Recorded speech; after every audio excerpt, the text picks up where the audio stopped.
Eu acho que eu devo dizer que essa é uma situação tanto quanto diferente do habitual.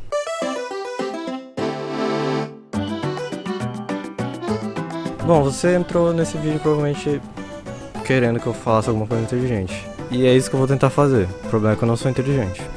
Bom, hoje eu estou aqui com meu amigo Iago, né? A gente hoje vamos fazer um vídeo diferente. Vou tentar ensinar alguma coisa pra vocês, meus caros espectadores que não entendem nada de cultura. Bom, na verdade só quero fazer esse vídeo porque eu quero falar um pouco sobre o simbolismo. E bom, o que é o simbolismo? E por que diabos eu quero falar sobre isso aqui nesse canal que só tem imbecilidades?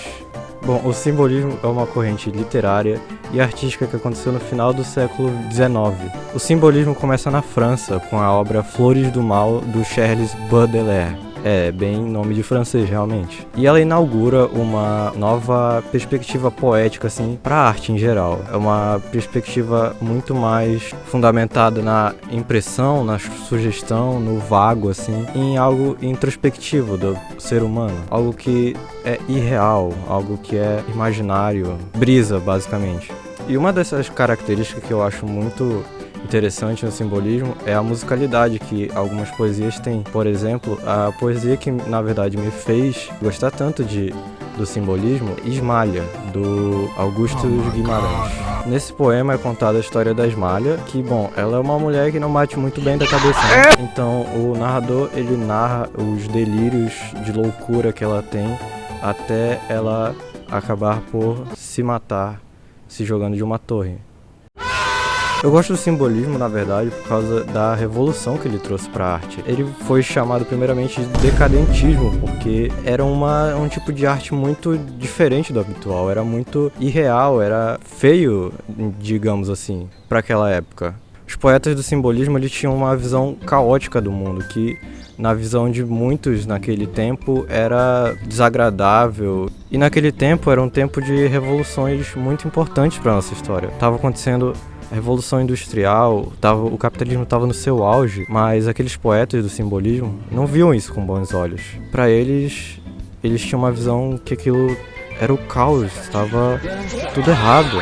O mundo estava andando e parecia que eles não estavam acompanhando.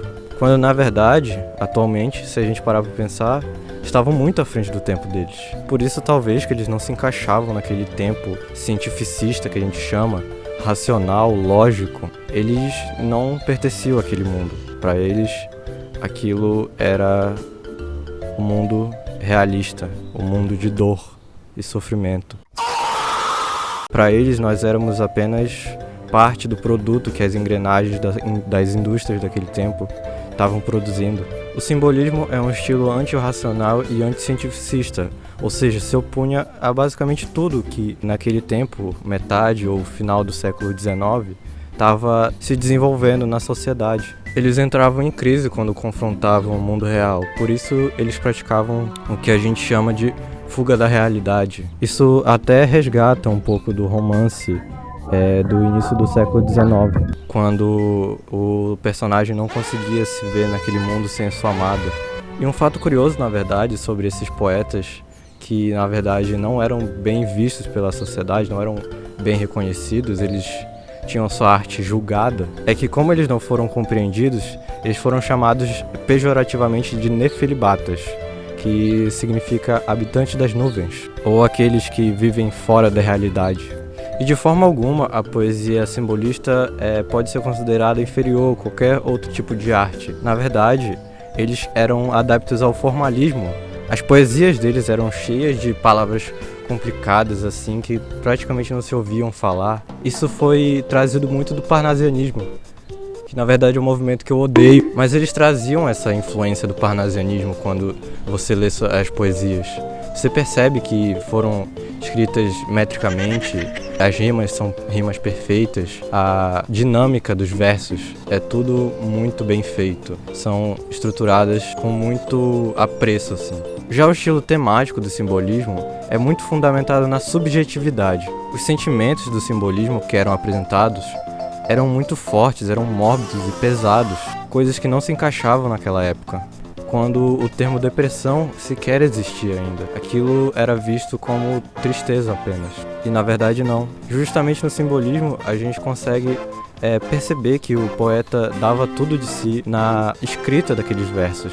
Ele trazia de dentro de si sentimentos que ele não podia expressar na sociedade.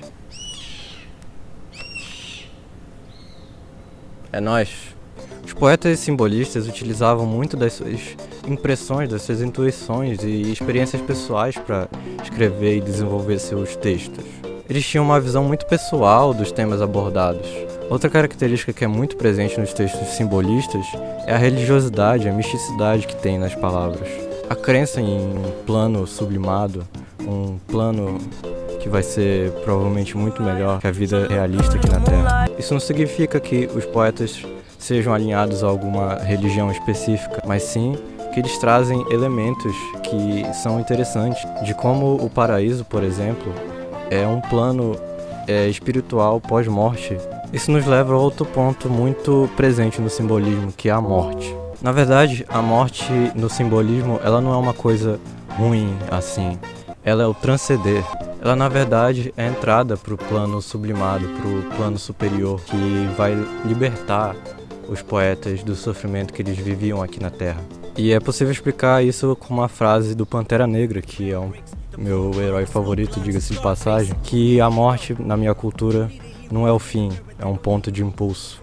Bom, esse foi o vídeo, ficou bem pessoal assim, na verdade, porque é um vídeo que eu queria fazer muito, porque simbolismo, na verdade, é meu estilo literário favorito. Então minha arte vem muito influenciado dessas características que eu acabei citando no vídeo. Mas sem mais delongas, eu acho que é isso.